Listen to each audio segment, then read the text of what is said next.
Awesome.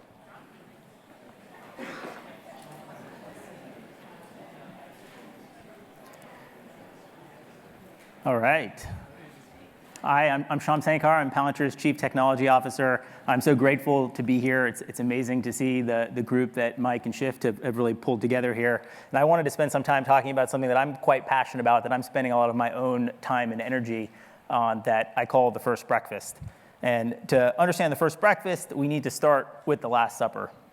A lot has already been said about the Last Supper, and I think I can hopefully assume people know this, but it's that big dinner in 1993 when then Deputy Secretary of Defense Bill Perry sat down the 50 defense primes and said, Hunger Games. Like, not all of you are going to survive.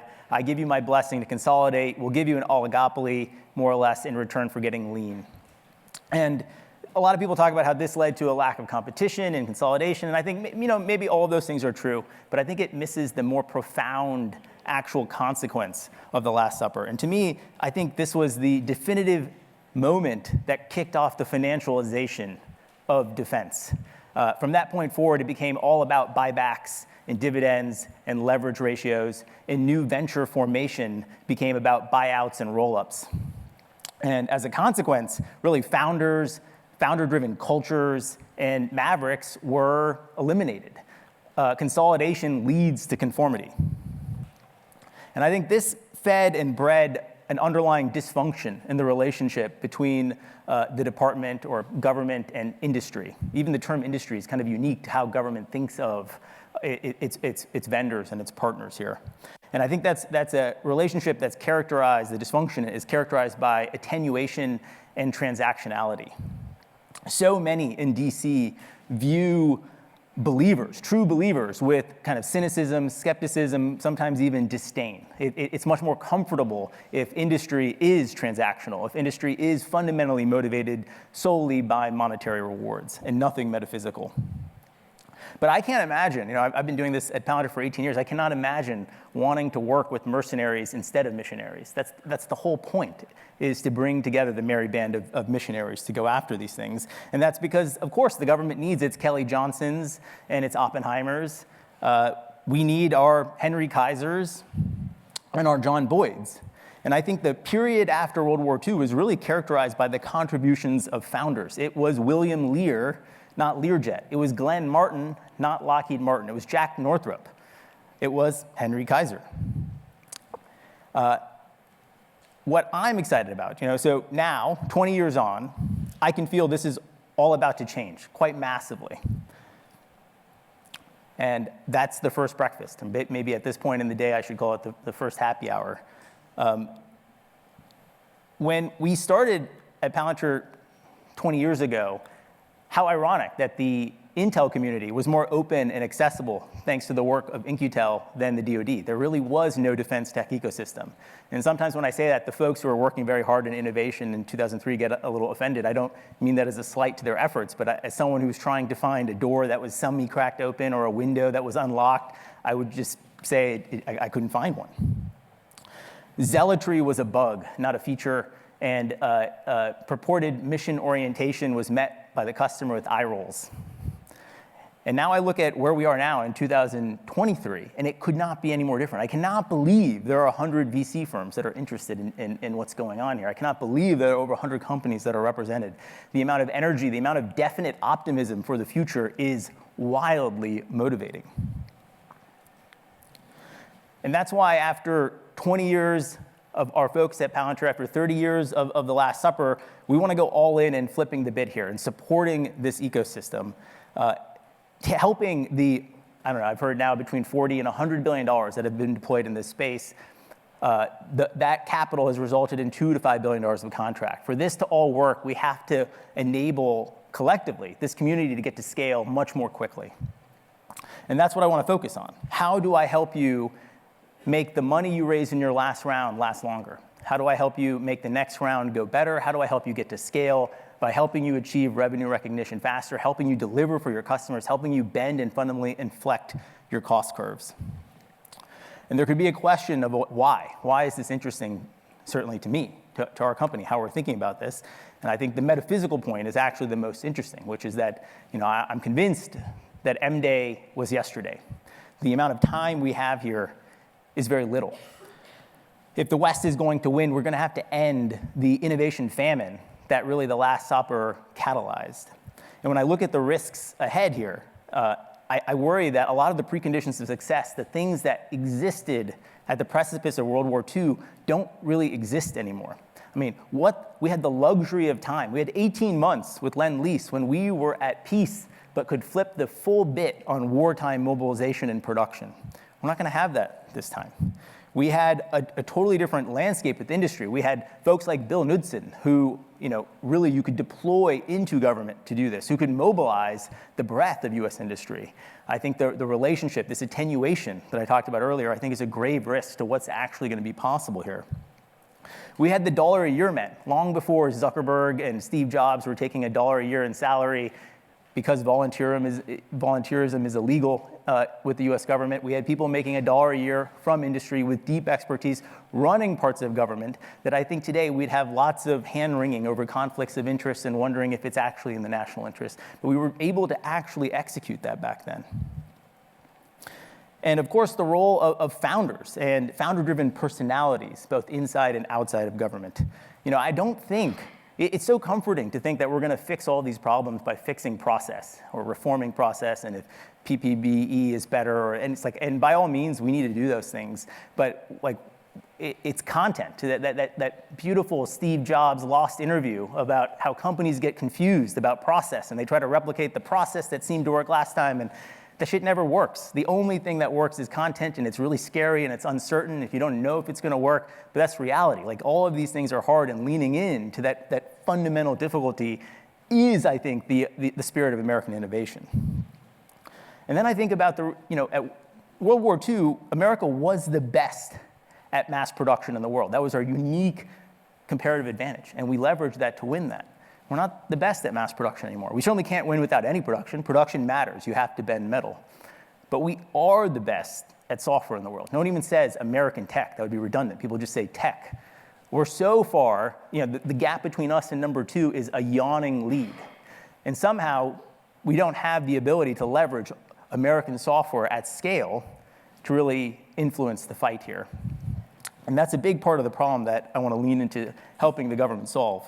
And I think I can help here, because really, if the expression is pioneers get arrows and settlers get land after 20 years, you could just look around at me. I have arrows coming out of me in every possible direction. I have a huge inventory of these things. Things I've screwed up, people I've pissed off, processes I've broke, and hopefully all of that can kind of result in some sort of advice here. But I think there's also an inventory of technology arrows. And the things I needed to build, the software infrastructure, not the software. The software infrastructure that allowed us to get to the starting line. It didn't even give us the finish line. It got us to the starting line. And how can I reduce the time of the journeys that everyone else has? How can I create a wormhole, effectively, for American software companies, American tech companies, to get into the DoD substantially faster, bend space-time? With the eye towards how am I inflecting the cost curve of this big tent ecosystem? How am I improving the revenue ramp of what people are doing? How am I improving the ability for the government to get delivery on these things and driving towards continuous competition? And I really want to bring this to defense tech companies through something like government web services, something that you can consume that very clearly aligns with what you're trying to deliver against out there. And so we talk a lot about the valley of death and how that relates to contracting and procurement, but there is this kind of parallel valley of death around technology, the barriers to accreditation, the barriers to getting access to data, the barriers to deploying continuously software on the high side when you're writing it on the low side, and a million other things that actually slow down your ability to ramp your business and fundamentally change how much you can scale with technology over labor. And so very specifically, there are 2 places that we're starting. The first is market access. How can I give you a way to aisle 5, aisle 6 with 10% of the time, 5% of the cost? What I've been talking to a bunch of Palantir alum and young companies that are interested in this FedStart offering is, how can it be such that the date that you have venture formation, the first commit you have, the first piece of software you're putting in production, you're putting into production in aisle 5 environment? This should not be something that you achieve at some distant point in the future when you're quote unquote ready, but it's actually the place you can start. so that the market access, your ability to start getting paid for what you're delivering to the government starts immediately with your first deployment of software. And then enabling you to scale this beyond just big multi-tenant cloud environments like IL5 and IL6, but how are you going to deploy to thousands of edge nodes, for example, across the first and second island chain? How do I provide the rails so that you can go fast and focus on the software you're building, the mission problems you're solving, how that relates to your contract growth, instead of dealing with the infrastructure that prevents you from even getting started? And the second place I'm focused on helping companies is having done the hard yards over 20 years to go and integrate with thousands of source systems across the Defense Department, from COCOMs to services, warfighting data, personnel, logistics, manning, training, equipping, everything under the sun. How can I provide you a simple SDK with 4 lines of code that allow you to get access to all of this data for those users who are authorized to see it, freeing you from all the accreditation hurdles, from the authorization hurdles, knowing that users can only see what they're allowed to see, but allows you to go focus on the parts that are going to be actually differentiated for what you're delivering, rather than reinventing the data integration wheel. There's a large list of other things that we're interested in going in, but I'm going to put on my forward deployed engineer. I was the first forward deployed engineer at Palantir. I'm going to put on that hat and really work backwards. Like the mantra for the team is sit down with the company and work backwards from what accelerates their revenue, what reduces the cost for them to service the revenue that they have today. Look at the inventory of things that we've built over the last 20 years and figure out how to deploy it to them to help achieve that. And so these 2 things have been the obvious places to start. People are interested in what we're doing with mixed reality and bootstrapping their offering there. Folks are interested in having low-side environments that have simulated Link 16 data and MIDB data. And so I think part of this is a call for, if you had a magic wand, what would you wish for? And to the extent you guys are interested in this, I'd point out that I'm joined by Zach and Madeline from Palantir here, who'd be interested in seeing how we can help. But a big part of this is really, I can't believe how big this room is. It's like maybe part of this is a lonely nerd who feels like he's been doing this for a long time with no company, and now I feel like it's so fucking awesome to see this many people, this much capital, this much energy going after these problems here. Thank you. I think we had some time for Q&A that Mike was going to lead. Thank you, Shyam. All right, folks, so kind of a special opportunity here. Shyam's offered to take a couple questions. We got a few minutes. Does anybody have a question? I'll bring the mic to you. You got to holler at me if I can't see you. You got the Palantir Chief Technology Officer. What's up, my friend? Quick name, quick question. Nothing super long-winded and crazy. Thank you. All right, my name's Jason. I am a ghostwriter for founders, VCs, content writing, that kind of stuff. Where can creatives find their place in defense tech? It feels very like engineering heavy, but where can creatives find their place? I think there's a lot of space here. I mean, I think one of the cool things about having an active ecosystem is the value of industrial design. You look at some of the stuff that's been built before, and it's hideous. And I don't just mean the aesthetics, too. It's like, why do soldiers inside of these vehicles get tinnitus because there's no fucking sound insulation between them and the fans that are cooling down these machines? And you just think about the layers through which more thoughtful product design could have obvious and non-obvious impacts on lethality and what we're actually delivering the warfighters. I think it's enormous. I've also found that the creatives in many ways can end up being the best product managers. They often don't think of themselves as product managers, but that's really a huge role here. I think the importance of design, how products make you feel, can't be overstated here. And so I would encourage you. I think you'll find a receptive community. Sean Drake with Stony Lonesome Group. We're a defense-focused VC firm. Congratulations on all the great success that you've had in the defense sector over the years. If you're going to go start something new tomorrow, a brand new startup, what areas would you focus on? I think many of the areas in this room. Partly, that's always hard. It's like, who is? Someone asked Jensen Huang, some question essentially of would you do this again or not? And I think the good sign of anyone who's had a journey is something like there's so much brain damage accumulated along the way. I'm not sure they could imagine doing anything again. So I'll kind of own up to being like, yeah, I've got some scars, and it's hard for me to if I knew what I knew now, I think I'd be too much of a coward to have started this, right? But I'm quite excited. I think LLMs are a new form of compute. I think chatbots are a little not how we will ultimately find value from these things. And I think there's an enormous amount of opportunity in thinking about how do you mix algorithmic reasoning, let's call it deterministic code that we're also familiar with this sort of stochastic genie that is the LLM, with human thought. And often that last part, we seem to try to replace these humans, but I think there's an enormous amount of opportunity there. So whether you're using that to go after cybersecurity problems, whether, like I'd say like, we have a new type of compute and it's gonna affect everything. And we should reimagine the stack through that lens. Right over here, Shyam. Alex at Northrop Grumman Strategic Ventures and Partnerships. I saw one of your prior slides had a bunch of logos on it, Anduril, Lockheed, both new and old. You've worked with the government, you work with startups, you work with primes. It's obviously a joint effort in the defense venture ecosystem to focus on national security. What would you say, in a few sentences, the one biggest challenge that you see all three entities face when it comes to pushing the needle on defense innovation?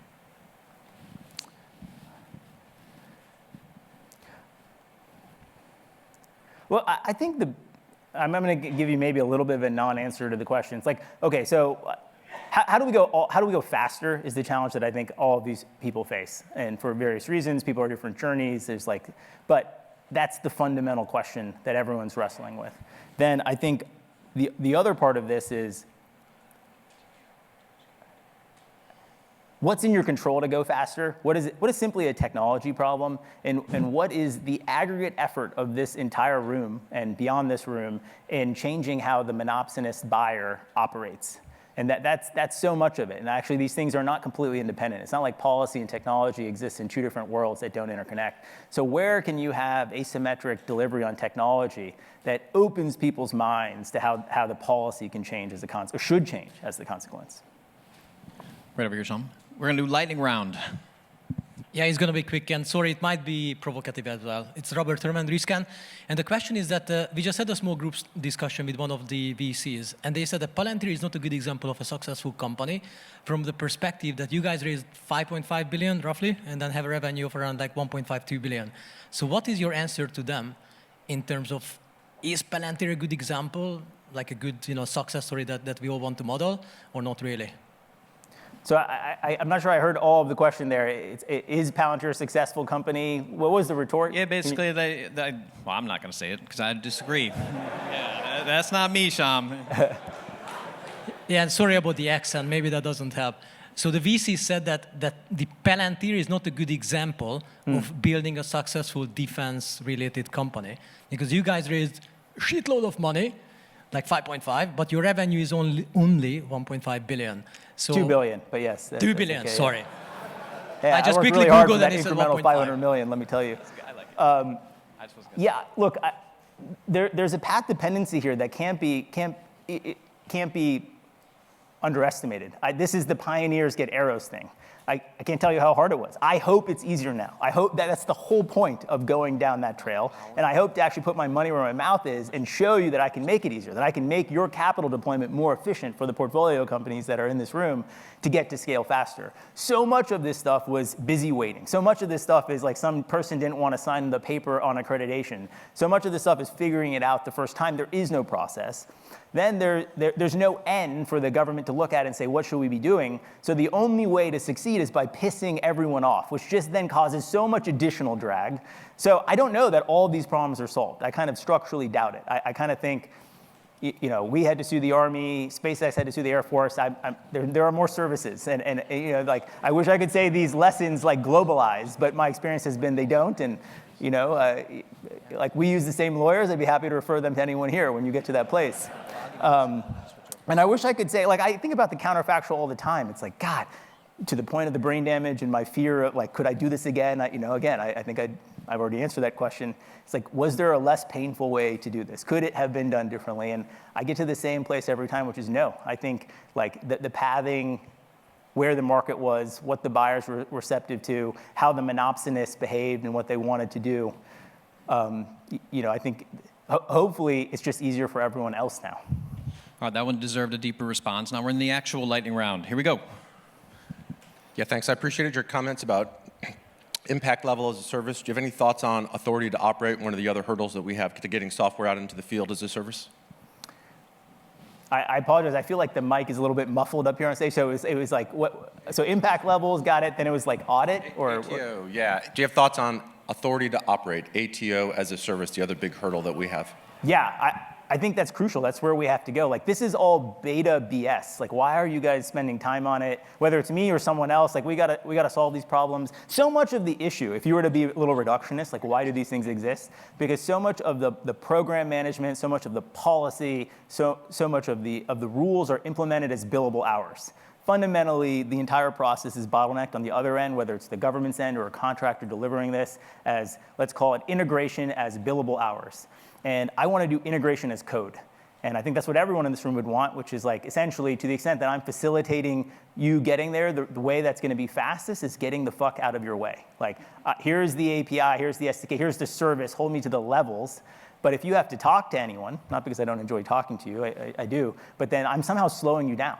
But if you think about, if you flip this around and say, well, what is it actually like when you're trying to do this stuff high side or with the customer?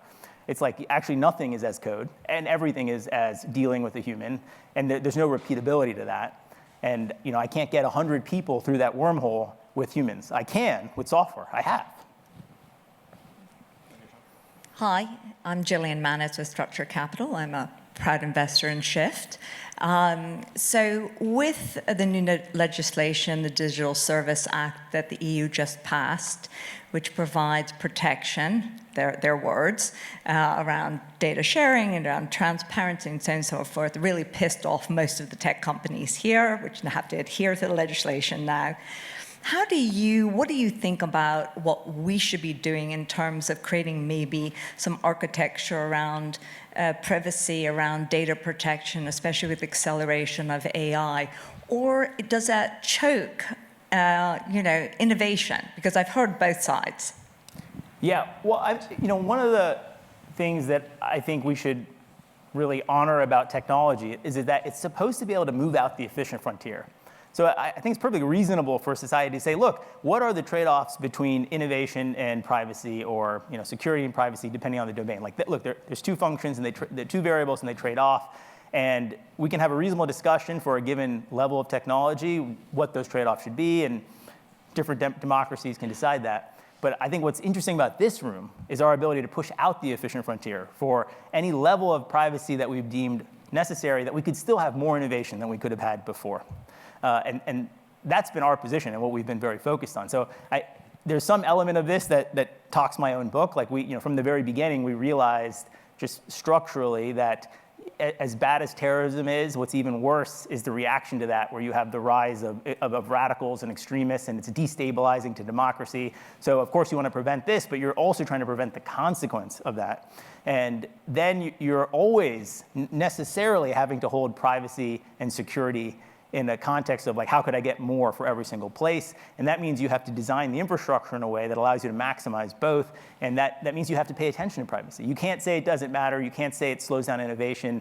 You can say that as a society, we're going to decide where we want to be on that frontier. But as technologists, I'm going to deliver the maximum of both for any single point on that line.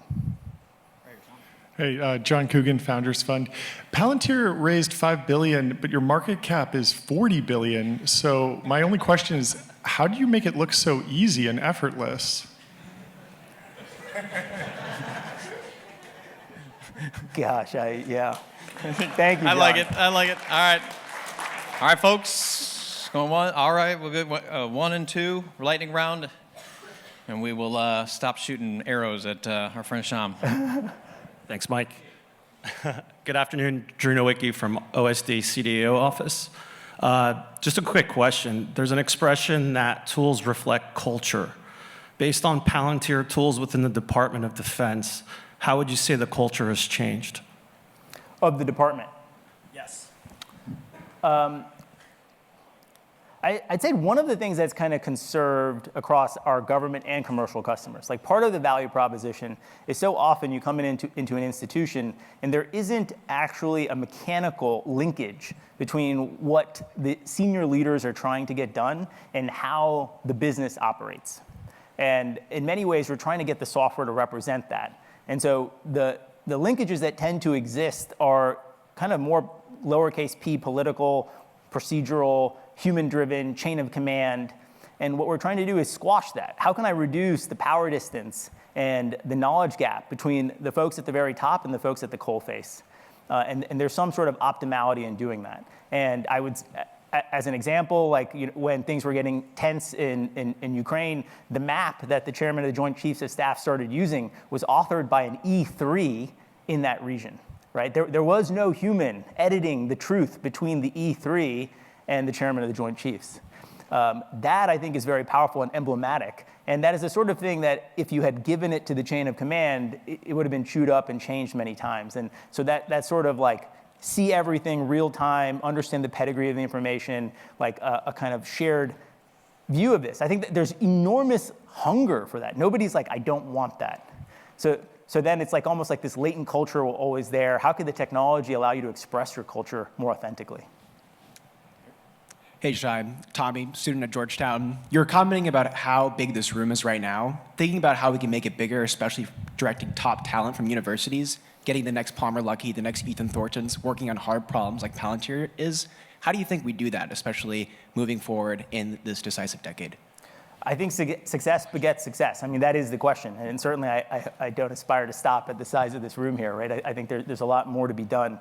And that's part of this, is if I can make capital deployment be more efficient, if we can generate more returns here, we're going to get more capital, more attention, more innovation, more investment. And I do think in the long arc, I'm not against single-use things. I think that there's a very important role for that. But I think we've somehow lost the broader narrative. Like when Bob Noyce, the co-founder of Intel, was building integrated circuits, he would never let more than 4% of his R&D budget be paid for by the government because he wanted to be in control of his R&D roadmap. Who could know more about integrated circuits and transistors than Bob Noyce? Like, why would I let the PM tell me what to build here?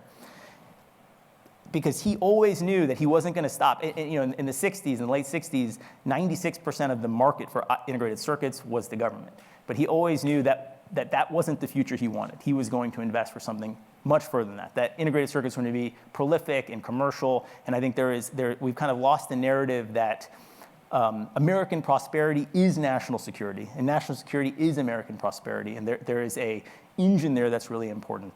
And as much as the department says we don't want to pick winners, unfortunately, when you're a monopsonist, that's literally the job. And so how do we get more comfortable gearing towards American prosperity? And unfortunately, I also think our adversaries are not confused about this. Like when we ask the Chinese, hey, can you cut out this industrial espionage thing? We understand the need for espionage for national security, but this sort of stealing our IP thing, come on.